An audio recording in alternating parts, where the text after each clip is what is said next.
নমস্কার বন্ধুরা, আমি সুমনা চলে এসেছি আমার রেসিপির ঝুলি থেকে একটা রেসিপি নিয়ে। আশা করি আপনারা সকলে ভালো আছেন, সুস্থ আছেন। তো দেখুন, আজকে আমি আপনাদেরকে একটা শিমের রেসিপি করে দেখাবো। আজকে আমি সেই জন্যে অনেকগুলো শিম নিয়ে নিয়েছি পরিমাণ মতো। এখানে দেখুন, এই শিমগুলো সব ভালো করে এই ইয়েগুলো আঁশগুলো ছাড়িয়ে নিয়েছি। এই যে দুই পাশে যে শিরার মতন থাকে সেগুলো সমস্ত শিমে ছাড়িয়ে নিয়েছি। দিয়ে এমনিতেই আমি ধুয়ে রেখে দিই, তো ধুয়ে রেখে এগুলো সব কেটে ঠিক করে নিয়েছি। এর মধ্যে আমি কিছু জিনিস দিয়ে দেব, নুন হলুদ দিয়ে দেব, রোজকার যে মশলা সেগুলো সমস্ত কিছু এর মধ্যে আমি দিয়ে দিচ্ছি।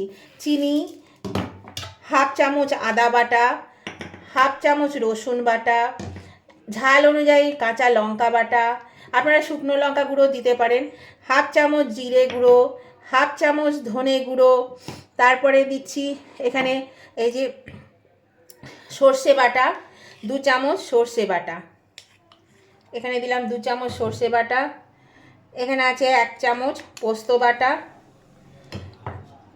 4টে চেরা কাঁচা লঙ্কা, দিয়ে দিলাম টমেটো, একটা মিডিয়াম সাইজের টমেটোকে লম্বা লম্বা করে কেটে রেখেছি, আর দিয়ে দিচ্ছি এখানে 2টো মিডিয়াম সাইজের পেঁয়াজকে কুচি করে রেখেছি, পেঁয়াজ কুচি, আর দিয়ে দেব ধনে পাতা কুচি। আমি আজকে আপনাদেরকে দেখাবো হাতে মাখা শিম পাতুরি।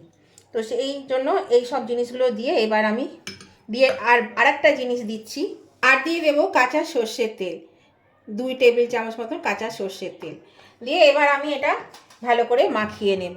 সমস্ত মশলা দিয়ে এটাকে আমি মাখিয়ে নিচ্ছি। প্রয়োজন হলে একটু জল দেব তার আগে মশলাগুলো মাখায়, আর এটা খুব তাড়াতাড়ি হয়ে যায় আর খেতেও কিন্তু খুব সুস্বাদু হয়, দারুণ হয়। আমরা শিমের অনেক রকমই রেসিপি করে থাকি, কিন্তু এইভাবে যদি না করেছেন তাহলে অবশ্যই কিন্তু একদিন করে খান। দেখুন এখন প্রচুর শিম, আর খেতেও কিন্তু ভীষণ ভালো লাগে। এটা দিয়েই 1 থালা ভাত দেখবেন খাওয়া হয়ে যাবে, গরম গরম ভাত, আর দুর্দান্ত হয় খেতে। এখনই দেখুন মাখাতে মাখাতে কত সুন্দর একটা মানে ফ্লেভার বেরিয়েছে, খুবই ভালো লাগছে। আর সব কিছু পরিমাণ মতো নেবেন, তাহলে দেখবেন জিনিসটা কিন্তু সঠিক মানে রান্নাটা হয়ে যাবে। এর মধ্যে সামান্য হাতে করে একটু জল দিচ্ছি, এই নে।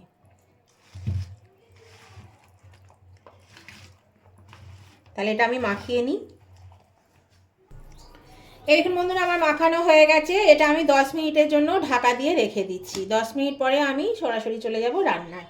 আমি চলে এলাম সরাসরি রান্নার মধ্যে। এখানে আমি হাফ চামচ কালো জিরে, 2টো তেজপাতা, 2 টুকরো আর 2 টুকরো শুকনো লঙ্কা আমি এখানে ফোড়ন দিয়ে দিলাম। একটু নাড়াচাড়া করে নিলাম 10-12 সেকেন্ডের মতন। তেলটা কিন্তু ভালোই গরম হয়ে গেছে। আঁচটা কমিয়ে দিয়ে এবার আমি মেখে রাখা শিমটা এর মধ্যে ঢেলে দেব। তো নতুন বন্ধু যারা নতুন এসেছেন আমার চ্যানেলে, তাদের কাছে আমার অনুরোধ, অবশ্যই কিন্তু আমার চ্যানেলটা এখন সাবস্ক্রাইব করে না থাকলে সাবস্ক্রাইব করে আমার পাশে থাকে, আর পাশে থাকা বেলটা অবশ্যই ক্লিক করে দেবেন। তাহলে আমি যখনই আমার নতুন নতুন ভিডিও আপলোড করব, সাথে সাথে নোটিফিকেশন আপনাদের মোবাইলে পৌঁছে যাবে, আর সবার আগে আপনারা আমার ভিডিও দেখতে পাবেন। আর আমার উভয় বন্ধুদেরকে বলছি, আমার যারা পুরাতন বন্ধু, অনেক দিনের পুরানো বন্ধু, রোজ আমার ভিডিও দেখেন, এবং নতুন বন্ধু উভয়কেই বলছি, দেখতে দেখতে যদি লাইক দিতে এখনও ভুলে গিয়ে থাকে, তাহলে কিন্তু অবশ্যই লাইক বাটনটা একটু প্রেস করে দেবেন। আপনাদের একটা লাইক আমাকে এগিয়ে নিয়ে যেতে অনেকটা সাহায্য করে। আর আজকের রেসিপিটা যদি আপনাদের ভালো লেগে থাকে, যদি খুব ভালো লেগে থাকে, তাহলে অবশ্যই কিন্তু আপনাদের বন্ধু বান্ধব আত্মীয় স্বজন সকলেই যাতে পেয়ে যায়, তার জন্য প্রচুর পরিমাণে একটু শেয়ার করে দেবেন। আর কেমন লাগলো আজকের এই রেসিপিটা সেটা জানাতে কমেন্ট করতে একদম ভুলবেন না। অবশ্যই কমেন্ট করে জানিয়ে দেবেন আজকের এই রেসিপিটা আপনাদের কেমন লেগেছে। আর আপনাদের মিষ্টি মিষ্টি কমেন্টগুলো পড়তেও যেমন ভালো লাগে, তেমনি একটা কমেন্ট আমাকে পরবর্তী রেসিপি বানাতে অনেকটা কিন্তু উৎসাহিত করে।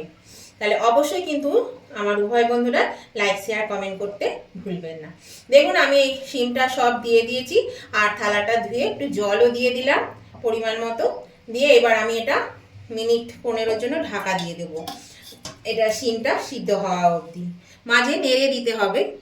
তাহলে আমি 15 মিনিট পরে ফিরে আসছি। এরকম বন্ধুরা আমি 15 মিনিট পরে ফিরে এলাম।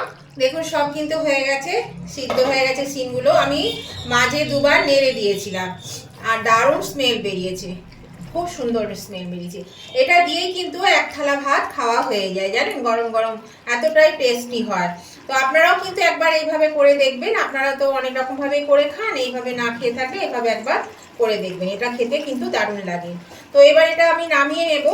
তো এটা 2 মিনিটের মতন আমি বাড়িয়ে ফুটিয়ে নিই, আঁচটা মিডিয়ামে দিয়ে আমি এটাকে রান্না করেছি। তাহলে নতুন বন্ধুরা অবশ্যই কিন্তু আমার চ্যানেলটা সাবস্ক্রাইব করে পাশে থাকবেন, আর পাশে থাকা বেলটা ক্লিক করে দেবেন। আর আমার উভয় বন্ধুরাই কিন্তু লাইক শেয়ার কমেন্ট করতে ভুলবেন না। এটা হয়ে গেছে, আমি এটা একটা সার্ভিসিং বলে তুলে নিচ্ছি। গ্যাসটা আমি অফ করে দিলাম। এরকমই একটু মানে ঝোলটা থাকবে গ্রেভিটা, কারণ একটু গ্রেভিটা না হলে খেতেও ভালো লাগে না, মানে লাগে আর কি, যাদের যেমন লাগে। আমার একটু বাড়িতে গ্রেভি লাগে, তো সেই জন্য একটু গ্রেভিটা রাখলাম। আর এটা তো মানে ঠান্ডা হলেই কিন্তু গ্রেভিটা অনেকটা টেনে নেবে, সেই জন্য গ্রেভিটা আমি একটু বেশি করে রাখলাম।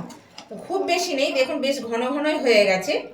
তাও এই দেখুন বেশ ঘন হয়েছে। তো চলুন আমি এটা তুলে নিই। এই দেখুন বন্ধুরা, আমি নামিয়ে নিয়েছি, এটা হয়ে গেছে। আর খেতে কিন্তু অসাধারণ হয়েছিল। আপনারাও এইভাবে বানিয়ে খাবেন, দেখবেন খুব ভালো লাগে খেতে। তাহলে আবার আমি নতুন ধরনের কোনো ভিডিও নিয়ে আপনাদের কাছে চলে আসবো। ততদিন আপনারা ভালো থাকুন, সুস্থ থাকুন। আজকের মতন আমি ভিডিওটা এখানেই শেষ করছি। Tata, bye bye.